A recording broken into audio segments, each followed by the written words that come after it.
Today is Wednesday, the 24th of June 2026, and it is a pleasant morning, though raining outside, cat and dog. However, we're here this morning with your program, Good Morning Sierra Leone, the program that always starts in your day. I am Shaku Smile. A pleasant morning here at Broadcasting House. Hello and welcome to Good Morning Sierra Leone. My name is Francis Bernard. We start with our quote of the day, which is from Turkish activist Fethullah Gulen, and it says, profiling any segment of society and viewing them as a threat is a sign of intolerance. Is that social? Definitely, profiling any segment of society and viewing them as a threat is a sign of intolerance. Because once, in fact, that is one of the reasons for xenophobic attacks, because you are always suspicious of others, especially strangers. So you cannot easily form an opinion on people, without having much knowledge, or information of or about who these people are. So we don't cast aspersions anyway. Definitely. In the program this morning, author of award-winning book Robert Harrison, Forbidding Genius of Black Radicalism, speaks on the launch happening this Friday at the Sierra Leone Life Board. We find out more about the Sierra Leone Finland Conference, an investment forum organized annually as part of the Sierra Leone Finland Bilateral Cooperation, and the Southern Province Women's Network to host its third annual general meeting to usher in a new executive. These stories, including your messages, comments and views, which you can send to the number on the screen. The number is 030-073-719, or you find us on our Facebook page, slbc.sf. This is Good Morning Sierra Leone.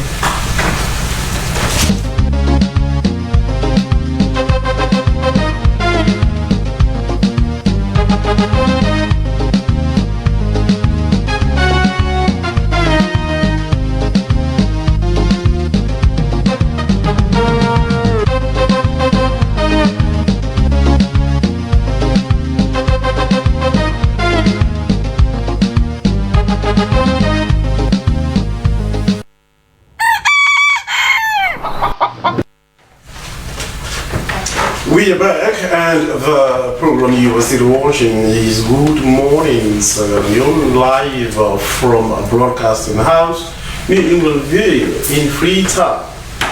Now, Friday, 26th June 2026, there will be a book launch at the Sierra Leone Library Board.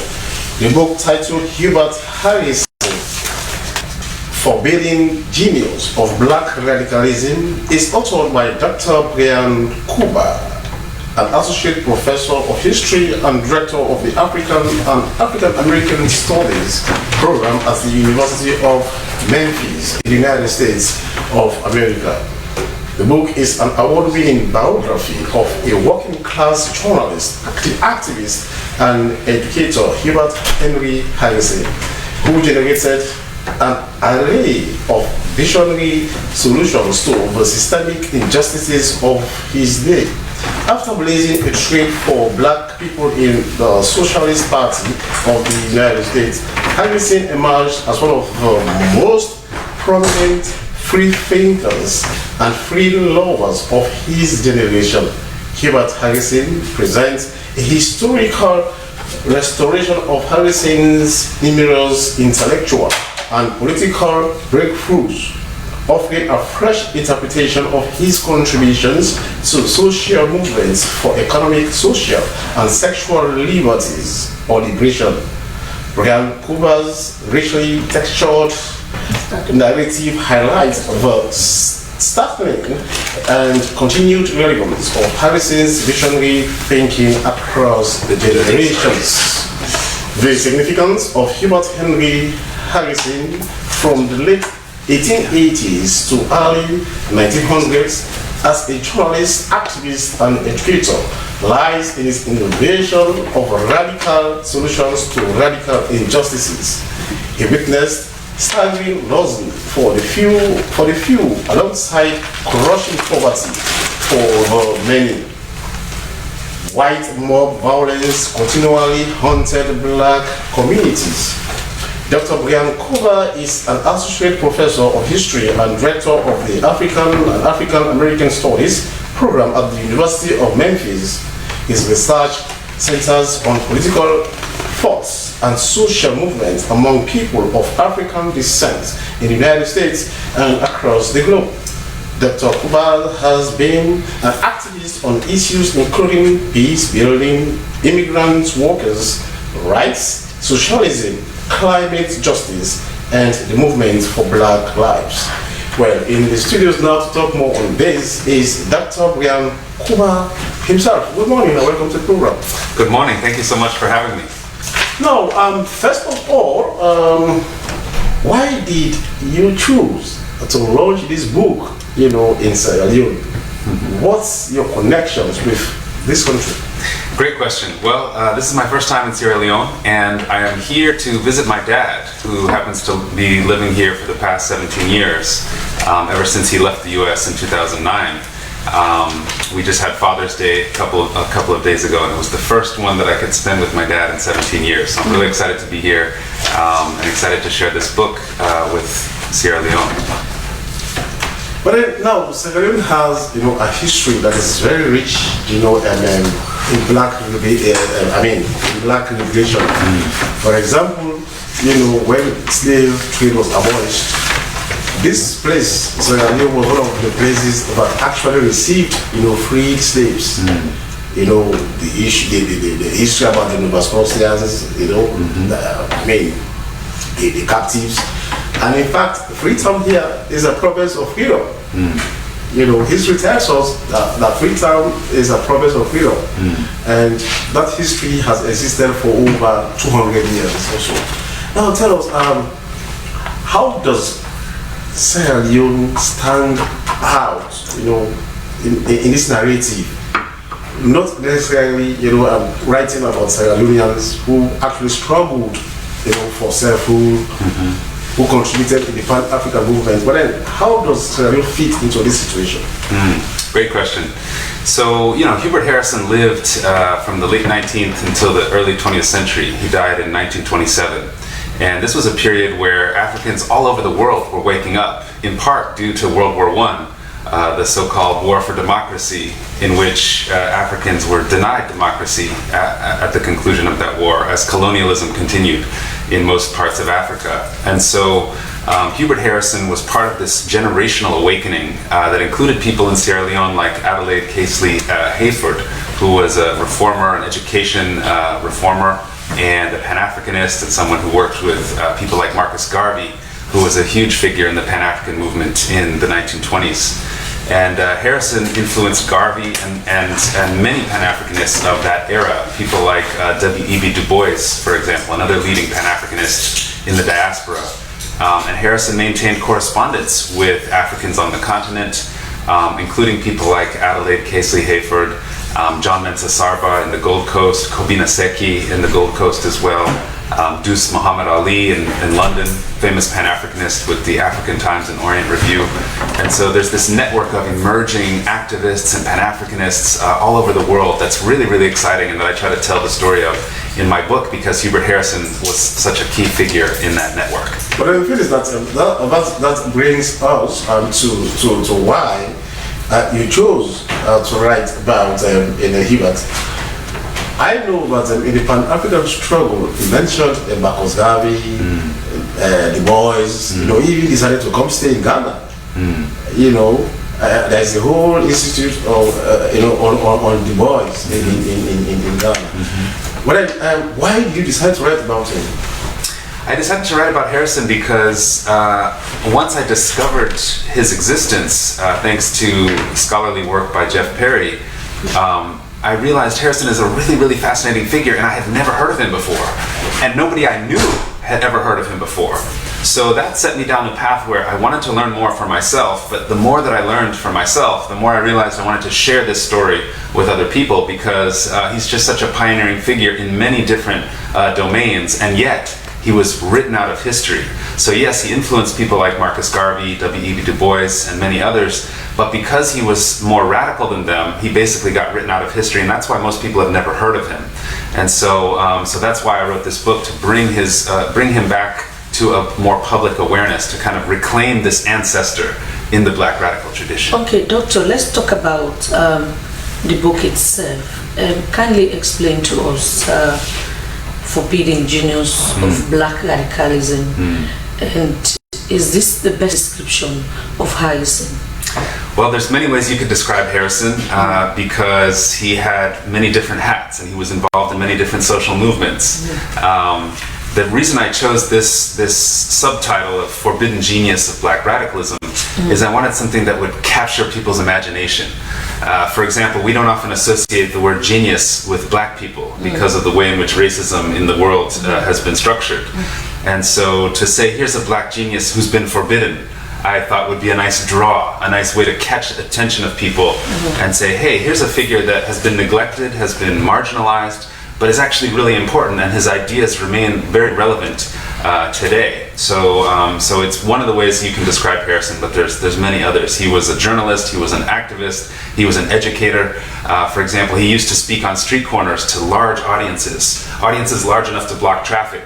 And he would speak on a whole range of different subjects, everything from ancient African history to the global geopolitics of World War I, to arts and culture and science and religion and technology and sexuality and psychology. He had a genius level intellect, but he wanted to share that knowledge with the people instead of just keeping it confined to the ivory towers. Okay, so just now you spoke about racism and all, and the title of the book itself, don't you think some critics may say this in itself, the title itself is a little bit discriminatory? Well, I think that, you know, people of African descent, or black people as we are called in the diaspora, certainly are the victims of racism. We're the chief, you know, victims and survivors of racial oppression. And so it's interesting for anyone to accuse us of racism, because we're at the bottom of the racial hierarchy in the world, right? That is, people of African descent, wherever we are. Whether we're in China, whether we're in Russia, whether we're in Brazil, whether we're in the United States or the UK or Australia or Argentina or Cuba, systematically people of African descent have been made into a lower caste as black people, as people who are racialized as black. So I would say we're the main victims of racial oppression rather than those who are perpetuating. But what if some other people, I mean, the imperialists will always pretend as though, like for example in Africa here, when leaders, you know, attempt to be radical, you know, they attempt to be nationalistic, what happens is that they are labeled as dictators, you know, and the propaganda using the Western media is just too unbelievable. That is what happens. You know, they have a way of making a very good leader, you know, appearing or being seen as a monster. You know, all the adjectives, dictator, I mean, corruption, as the case may be. But then, how do you think us as Africans can free our minds, you know, from some of these, you know, which was referred to by Bob Marley as you know, mental slavery? Absolutely. I mean, I think we have to, first of all, have these conversations about what does it mean to decolonize the mind. And I think part of what goes into that is rejecting the one-sided portrayals of Africa which come from the West and which often cast us in terms that are not favorable, not dignified, not respectful. And also we should remember that the West is very hypocritical when they criticize dictatorships, because they're perfectly happy with dictatorship in Saudi Arabia, or dictatorship in Bahrain, or in UAE, or in Qatar, or in any number of places when it serves their interests. It's only when a leader arises that is not following orders from Washington and London and Paris that suddenly they have a problem with dictatorship.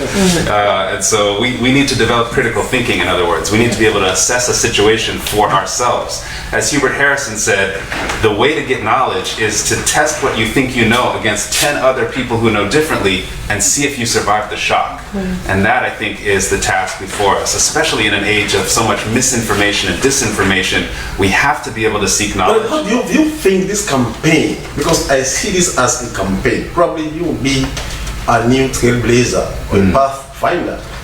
Now, we saw how leaders were labeled. For example, the Osajifo, Dr. Kwame Nkrumah, was labeled as a dictator. Yes. You know, and this is a man recently was crowned as the African of the Millennium. A poll that was conducted by the BBC named him the African of the Millennium, you know, in the midst of the Nelson Mandelas and others, the Thomas Sankaras and others. Yes. Kwame Nkrumah stood out. And now, details, I mean, there is now a clear indication that coup that ousted Kwame Nkrumah in 1966 was orchestrated by the CIA. Yes. There are documents to the effect. So, as when Kwame Nkrumah was overthrown, we saw the jubilation in Accra because they had brainwashed the people to believe that Kwame Nkrumah was a monster. So, how do we change our minds? Well, one of the things I was talking about with my dad the other night is that we can't just celebrate leaders at a surface level. We actually need to look at their ideas and look at their trajectory and the things that they learned over time. Because Nkrumah is one of those figures who everybody celebrates, but nobody actually reads his books. Right? So we have a big statue of Nkrumah in Ghana or whatever, but even Ghanaians, I think, are not exposed to the actual depth of knowledge and thought that Nkrumah was about, especially after the coup, because he learned some powerful lessons, right? Defeat clarifies the mind.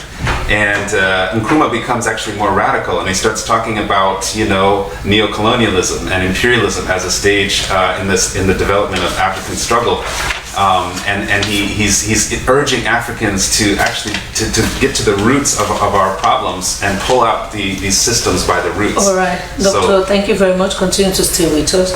Where he is Dr. Brian Koba, and he is the author of the book Forbidding Genius of Black Radicalism, and that he is the author. This is Good Morning, Sir Leone, and we are broadcasting live from Broadcasting House, New England Ville in Freetown. If you have questions for Dr. Brian, do send them to the number on the screen or go to our Facebook page, slbc.sl. We'll definitely ask them if they are in place. We however continue with the program. It's Sierra Leone, Finland, Scandinavian Europe Conference has been slated for November 2026 in Freetown, Sierra Leone. This is an investment forum that is organized annually as part of the Sierra Leone-Finland bilateral cooperation. The forum creates platform for potential investors in Europe to explore possible investment opportunities. Well, in the studios this morning, we have one of the coordinators of the Finnish Sierra Leone Investment Forum, Obai Koroma. Good morning, Mr. Koroma. Welcome to the program. Yes, good morning. Obai Kamara, beg your pardon. So now let's talk about Finland Sierra Leone relationship. What do we have to benefit as a country from such investment? Well, thank you very much for having me this morning. I will just delve into the importance of the relationship. Of course, Sierra Leone is a developing country, and Finland, you know, it's up there. So we have a lot to benefit from them. We are just on the receiving end. They are the givers. Because as of now, I was able to ensure that the Finnish government made an allocation of large sum of money to be given to the Finnish companies that want to invest in Sierra Leone.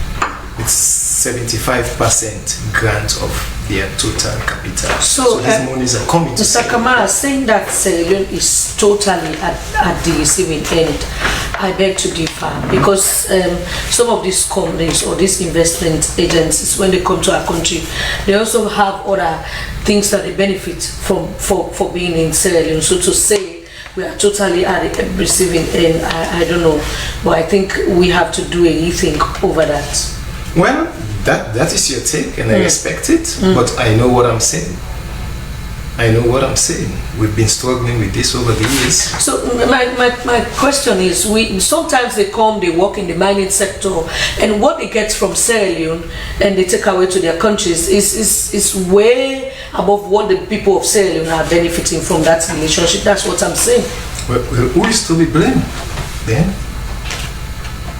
We need to set up structure, control mechanism. This is why I'm here, to ensure that there is this kind of win-win situation between the companies that are coming from Finland and Sierra Leonean-led companies. Okay, so how authentic are some of these companies coming to Sierra Leone? Because this is not the first time we've seen investment conferences in Sierra Leone.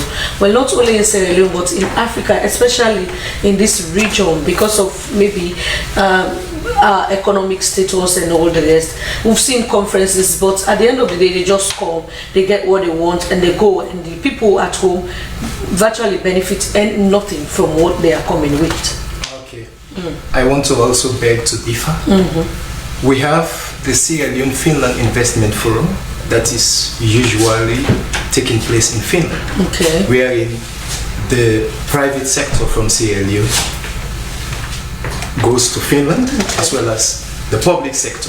This is what has been the flow over the years. It's only now that I'm trying to instill that kind of dual kind of approach, wherein we'll be able to host the Sierra Leone, Scandinavia, Nordic Europe Investment Forum to bring in the investors who are poised to invest in Sierra Leone, because we've already got a good number of them that have subscribed to investing in Sierra Leone. So let us know the sectors, because the thing is, Sierra Leone is a country where almost everything is a priority.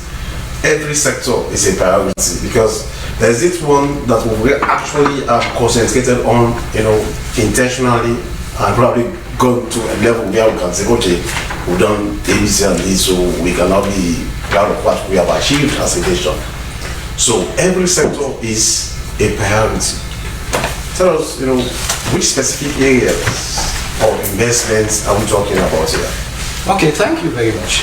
The health sector, of course, as well as the financial market and the energy sector, agriculture, and a lot more. Because thinking of 27 companies that are coming, though we limited our scope to 5 sectors during the just concluded investment forum, but still there were Finnish companies who wanted to take the opportunity to come and explore the African market based on the just ratified. Now, when you talk about the financial sector, are we expecting to see banks? Of course. Banks, of course. From Finland. I mean, having branches here as well. Okay, we have 2 banks. Let me just let the cat out of the bag. We have 2 banks that are coming. One wants to construct the bank, build the system from the scratch. Another one wants to buy an existing bank or partner with an existing bank that is struggling financially, so that they can expand. All these structures are in place. Okay, Mr. Kamara, let's talk about Sierra Leonean companies that will be available to take part in this investment conference that will be held in Freetown. Because in as much as you are bringing in investors, you also need to make sure that the ground is very fertile for them to be able to display whatever they have. Have you contacted Sierra Leonean businesses and all other sectors that will be coming, so that they also will be there to showcase what we have in Sierra Leone? Of course, I have contacted the National Investment Board. They have been supportive to this particular investment forum in Finland over the years, and other stakeholders whose names I will not mention here. But the most important thing is the shift from Sierra Leone having cling to the England, America syndrome to finding a common ground, a new ground, which is Scandinavia and Nordic there are a lot to tap from. Now, are there rooms for partnership? I mean, Finnish companies or companies from Europe, actually partnering with our locals, to invest, or it is going to be when they come with their companies, they are going to be the ones dominate by themselves. No partnership. What do you expect actually? Well, it's very. There are companies who want to just do what they are doing all by themselves. But there are companies under the Finnish government structure that has to go to what we call the Finnish Foreign Ministry funds that is being administered by the Finn Partnership that really gives the grant, the 70% grant. And these companies this 70% grants, this 70% grants we are talking, this, based on what probably I've been able to digest from you, is that the 70% grant, this money is a money that is going to be provided by the Finnish government, of course, to these companies to come invest in Sierra Leone. And it is 70% grant. Okay. I mean, yeah. Okay. These companies must partner with Sierra Leonean companies to implement that grant. So I'm here in Sierra Leone scouting for viable companies, because we already have the list of the companies that are coming that needs this kind of match. Okay. So we are looking for viable companies that we can match with these Finnish companies. So during the Sierra Leone Finland Investment Forum that is upcoming October 27-28, these companies will go to Finland. Okay. And during the Sierra Leone Scandinavia Nordic Europe conference in Freetown, the Finnish company will. So the one in Finland is in October. It's in October. And the one in the reciprocal is in November. Yes, it's in November. Okay, this is the first time we are hosting it. Mr. Kamara, how far have you gone in making sure the business environment is friendly for these people that are coming? Well, we've had several meetings. We have the engagement with the National Investment Board, which is a one-stop shop, of the country. So we are planning, and the plans are like very much in place as of now. All right, thank you very much. He is Obai Kamara, and he is one of the coordinators of the Finnish Sierra Leone Investment Forum. This is Good Morning Sierra Leone, and it's now time for us to look after our health. And now we take our health tips. In today's health tips, we take a look at how your nose works. Your nose does way more than smell. It filters air, protects you from germs, and even shapes your voice. Learn how your nose really works and why taking care of it matters in this short video.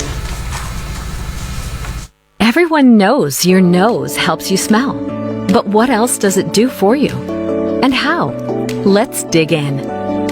On the outside, your nose is made of bone and cartilage. Inside, there's a complex system designed to protect you from germs and help you breathe. When you inhale, air travels through your nasal cavity. That's a large, hollow space inside your nose and head. It's lined with soft tissue and tiny hairs that act as built-in air filters. Those hairs are called cilia. They trap dust, bacteria, and allergens so they don't reach your lungs. When your nose runs, it helps to flush all that gunk out. That's why you sneeze, too. When something irritates your nose, it springs into action to force out the invaders. Sneezing blasts air and particles out of your nose at up to 100 miles an hour. It's your body's way of clearing the air. But your nose doesn't just filter air. It warms it up and moistens it too. That's important because cold and dry air can irritate your airways. Now, let's talk smell. Way up high inside your nose is a small patch of tissue called the olfactory epithelium. It's home to special nerve cells that detect scents and send signals directly to your brain. Unlike your other senses, your sense of smell is directly connected to the parts of your brain that handle emotions and memories. That's why a single whiff of cookies in the oven can take you straight back to Grandma's kitchen. Your nose also helps shape the way your voice sounds. Your nasal cavity acts like a natural echo chamber. It helps give your voice the depth and warmth that makes you sound like you. A healthy nose is key to breathing, smelling, and speaking. So if yours isn't up to snuff, it can really stink. Talk with a healthcare provider if you're dealing with frequent runniness, congestion, or trouble smelling. Your nose has a big job to do. Give it the care it deserves. You've learned a lot from that video as to how to take care of your nose. This is Good Morning Sierra Leone, and we still have Dr. Brian with us in the studios and Mr. Obai Koma. But for now, Sheko, let's go to something that has to do with women, and not only women, but women from the southern province. Yes, indeed, women from the southern part of this country. Well, the Southern Province Women's Network, known as ProNet, will be organizing its third annual general meeting to usher in a new executive. ProNet comprises women from Bo, Banff, Moyamba, and Pujol, and has been in existence for 10 years now. The network was inspired by women of Wanjama, led by Nasu Fufana, forming a union of women from the south to promote and protect the rights of girls, to promote political diversity, peace, national cohesion, among others. Over the years, ProNet has led different programs impacting girls in the South by supporting rape and sexual violence victims. Schools affected by disasters raised funds for scholarships and many other developmental projects. But for more on this AGM, we have in the studio the outgoing PRO, Dr. Patricia Ba. Good morning, Ba, and welcome to the program. Good morning. Yeah, okay. Now, in the first place, even though we've got some intro about this particular organization, but to many it is new. So just give us a brief background to this to ProNet. Thank you very much. ProNet is Southern Province Women's Network.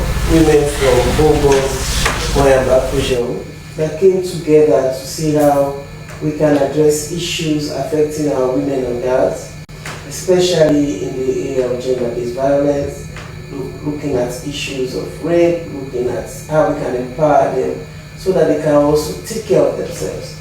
Most of the women from ProNet are women who were born and raised in the South, and they know the issues, and they believe that we have to go back to where we are coming from to see how we can be role models, mentors, how we can be teachers, so that we can change the lives, the perception about how women view gender-based issues. But now, over the years, what we've seen is individuals in ProNet, actually challenging issues like gender-based violence and sexually related violence. Individuals will be seen, like for example, Madame Nasu, most times she is on air, defending women, talking about women's rights, girls' rights, but then not as ProNet per se. So, why is it that we've not been seeing you as ProNet, but then rather we've been seeing you as individuals, in this campaign? I beg to differ. Okay. I really beg to differ. All right. We, the women from the South, we have different women from different professionals, different specialty. Nancy is the gender expert. Okay. I am from the health profession. We have lawyers, we have teachers, we have market women. So we have different type of women in ProNet. So when we have issues from the South, what we do is, first of all, we look at it as our issue and how we're going to address it. And within the organization, we have subsets that will identify and say, you go and represent us to discuss A, B, C, and D. If something that has to do with teenage pregnancy, for example, you will not see Nasu Fufana, you will see Dr. Patishaba. Because that's my specialty. I will go in, I'll talk about it, I'll look at the issues and understand the address. If we are looking at issues that have legal implications, you will see Nyali. Nyali will come up, we have lawyers that will come, lawyer Kawa, you will see them, they will take the front line to discuss the issues. We provide the resources. Because you cannot go if you don't have, for example, you have to have your fear, you have to have DSA. Well, I'm here representing them. You cannot have the whole of Exponents women to come and sit here and talk. So at times you see an individual representing an organization. Another example also is something Sheriff, the lady that had an issue. Zainab Sheriff. You did not see Exponents. But if you look at the petitions that were coming out, Exponents were part of it. Crafting of those petitions, having people engage, because certain areas you have to have the experts to sit and discuss it. We have issues like when we have the lady that was the woman that was raped in, I think it was in Pujao district. We use the ladies from Wanjaba. Wanjaba is the women from Pujao. So they went because that's their ground. They know the tradition, they know the culture, but we go, we give them the support. So for us, the way we look at things is that we are looking at Southern region holistically. Then we try to make sure we go in and empower the women within those districts. But then because I was coming to that, Dr. Ba, the pointers, your success stories, because as we speak right now, there is a big issue, an elephant in the room, which is FGM. And quite recently, a case was reported of a lady who was forced into FGM. And I don't know how involved is Exponent in this in this fight for her life, because now as it is, in fact, apart from the fact that she was forcefully initiated, they had even wanted to take her to another level for her to become a SOE.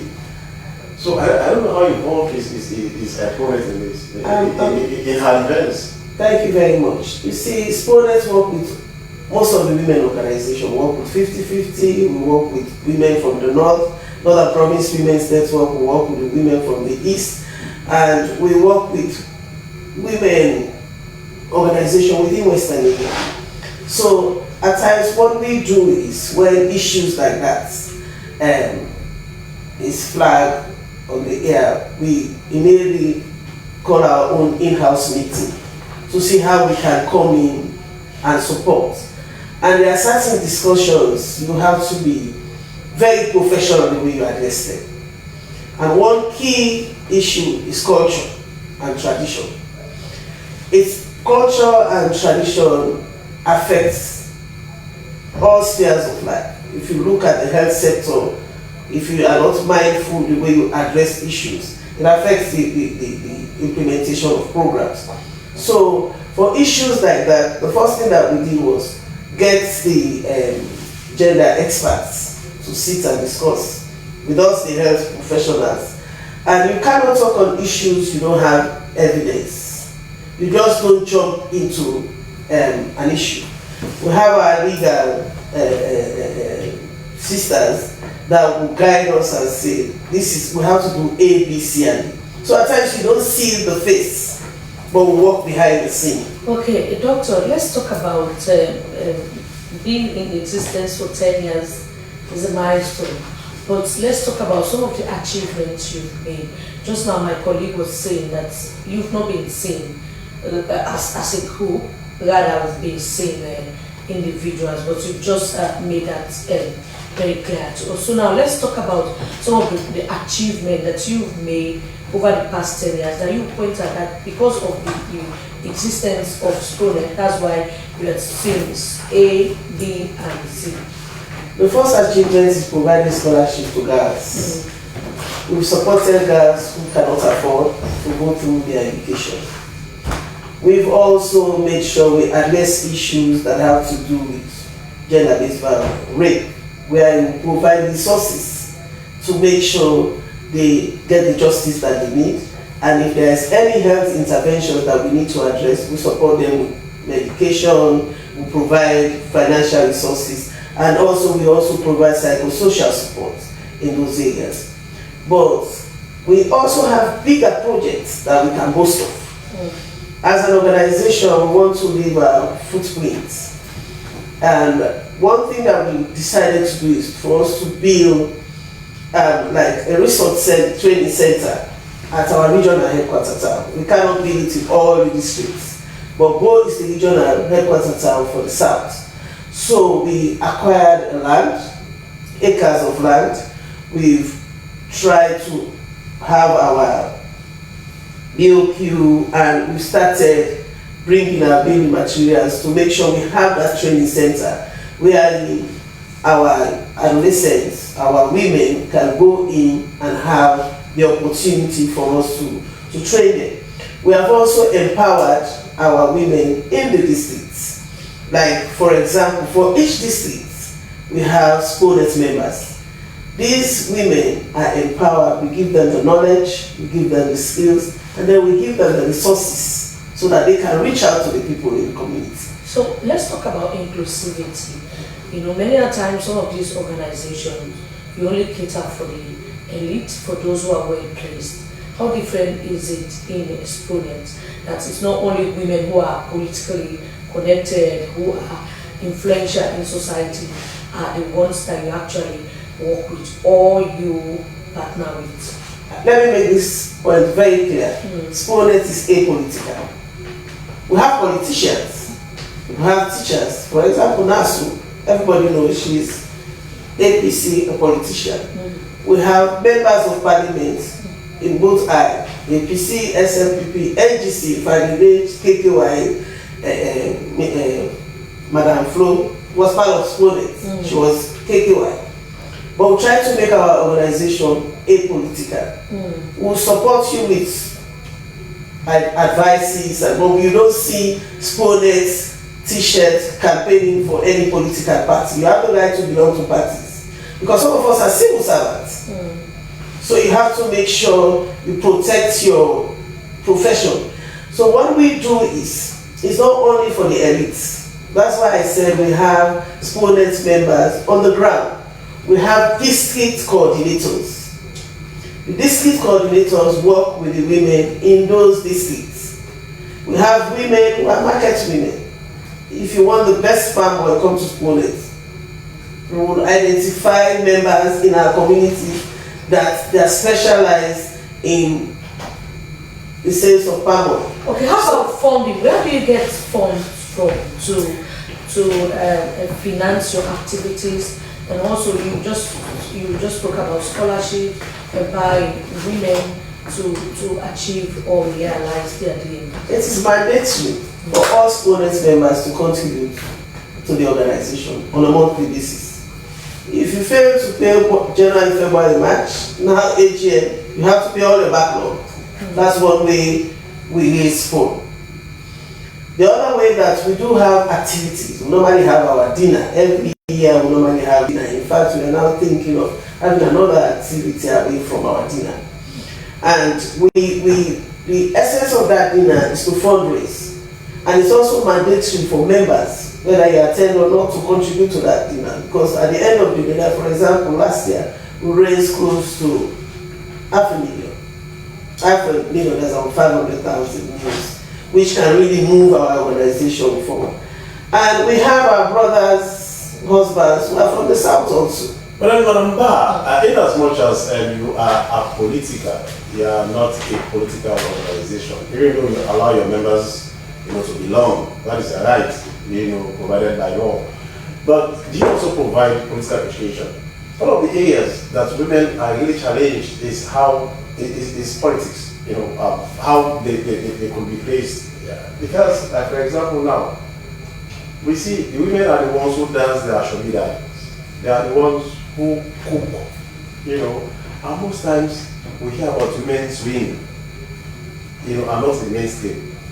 Women swing president, women swing chairman, and not a woman as the party chairman or the party secretary general, as the case may be.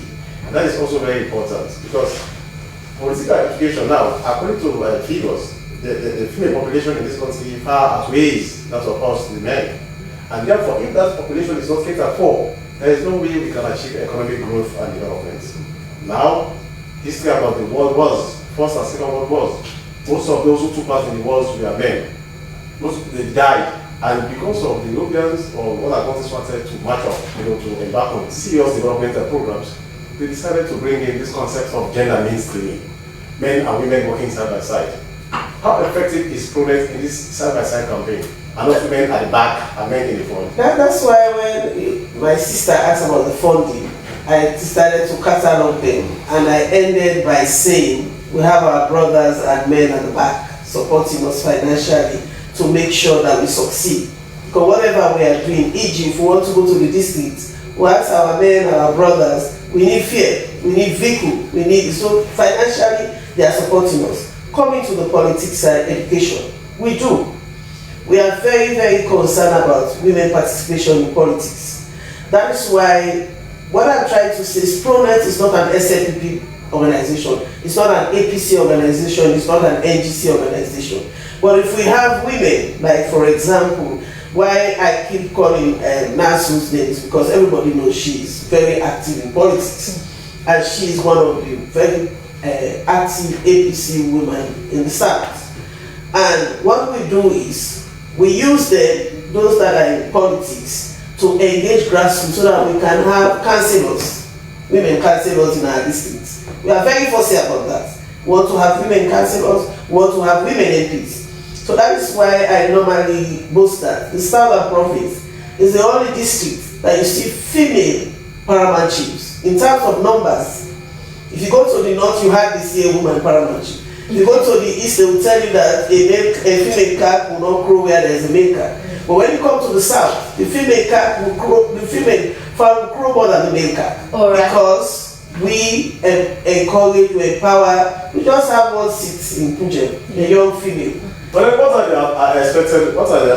the expected outcomes of this AGM? Now I know it is going to be an elected AGM, where we are going to have a new executive. But then apart from that, what are some of the things they are going to do? It goes beyond that. We want to build our membership base.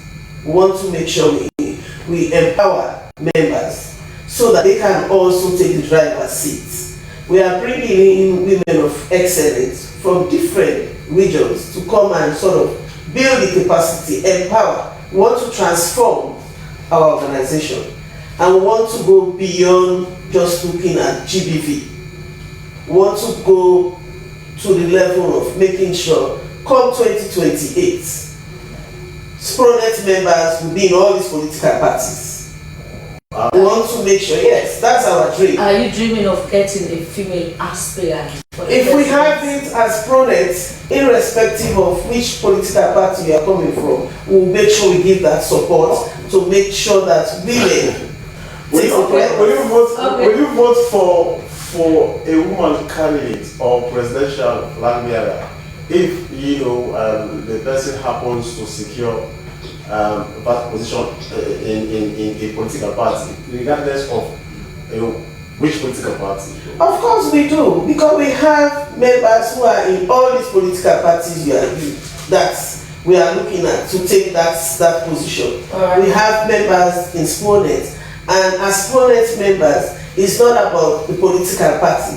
It's about the interests of women and girls. Okay. That's our focus. All right, thank you very much. She is Dr. Patricia Ba, and she is the outgoing PRO of the Southern Women Network, Pronet. This is Good Morning, Sierra Leone. If you are out there and you are from the Southern region and you want to be part of Pronet, we'll definitely talk to Dr. Ba later on in the program to their contact out to you. But we still have Dr. Brian in the studios. Doctor, you'll be launching this book this Friday, right? Yes. So, is it available already? Yes, I physically brought a whole bunch of copies from the US just for this book launch this Friday, 3 p.m. at the Public Library here in Freetown.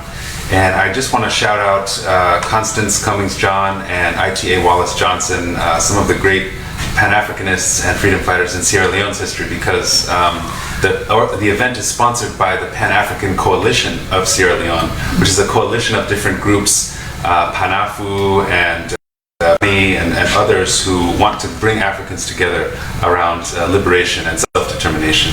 Okay. So this it might sound a little bit personal. So you said your dad has been living in Sierra Leone for the past 17 years? Yes. Okay, so what's his connection to Sierra Leone? Is he a Sierra Leone? My dad is a Kenyan, actually, but I was just going to ask, with that band on your hand. Yes. I'm a Kenyan on my dad's side, and my mom is white American, so I'm an Obama baby. Okay. But yes, my dad was invited here back in 2009 to advance this economic program that he has called SONIGA, SONIGA International, and so he's been here working on that ever since. Okay. So now that's I know the whole thing about this particular book is reawakening. Yes. The Pan-African dream. That dream that was for Dr. Kwame Nkrumah, Modibo Keita, Haile Selassie, and others fought for, which seems to be dying. This reawakening. Do you really think the Africans you want to really? I think it's also about political consciousness. Yes. You really see Africans, willing to follow this drive. Yes. To follow whatever campaign you are doing. Yes, absolutely, because I think Africans in many countries are striving for the same goals, whether it's in Kenya, whether it's, I was just in Mali last week. I have a sister in Mali who got married. We all have common interests and common goals, and we'll be stronger if we can come together in fighting for them. There's also a practical level to Pan-Africanism today, which is that to get to Freetown from Mali, I had to fly through Lomé and then Accra and then Freetown, which is a very strange route because I went east in order to go west.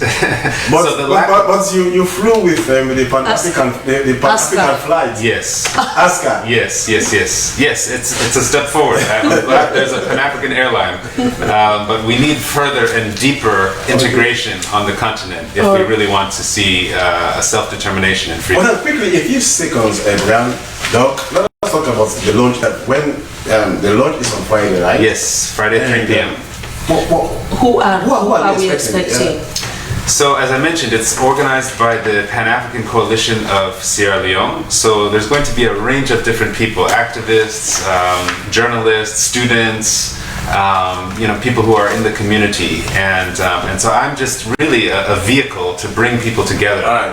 All right. Thank you so much. And he is Dr. Brian Kuba, the author of the book Hubert Harrison, Forbidding Genius of Black Radicalism. Thank you so much for your update this morning. Thank you. The program you are still watching is Good Morning, Sierra Leone.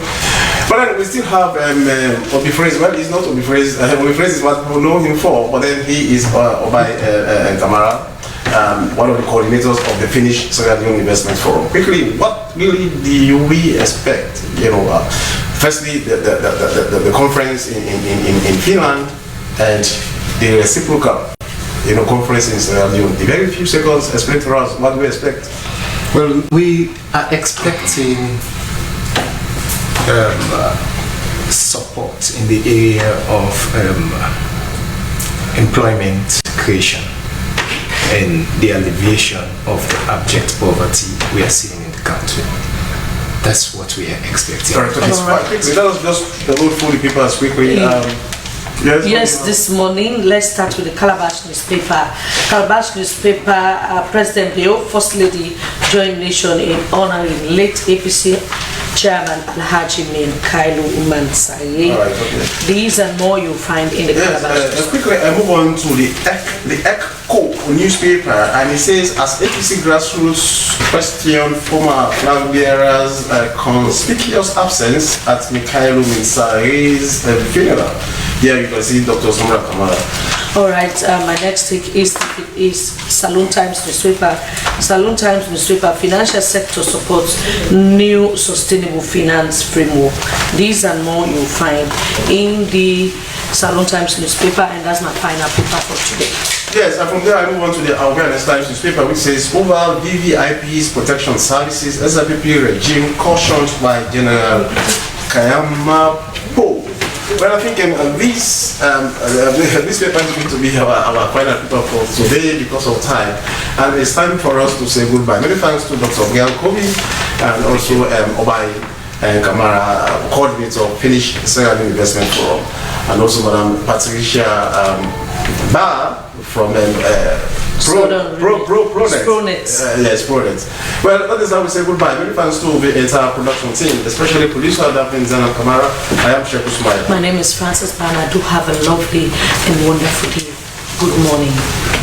Thank you very much. As a mother of the house, whenever I want to prepare palm soup, there's no need pounding palm fruit. All I need is Nkulenu's Ghana's original palm soup base. My soup is done, and its preparation, it is not difficult at all.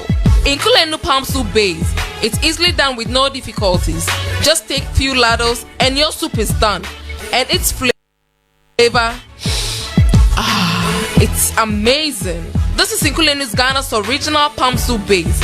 And this is Nkulenu's Ghana's original spiced palm soup base. Iron fruits and turkey berries are naturally added. Also available brown gold natural cocoa powder, sunny gold brown sugar, meat for full flour, shito, pisa, and moringa. All available at Nyami Ado Enterprise, 1 Lower Waterloo Street, Freetown. Nkulenu palm soup base. Ghanaian original taste.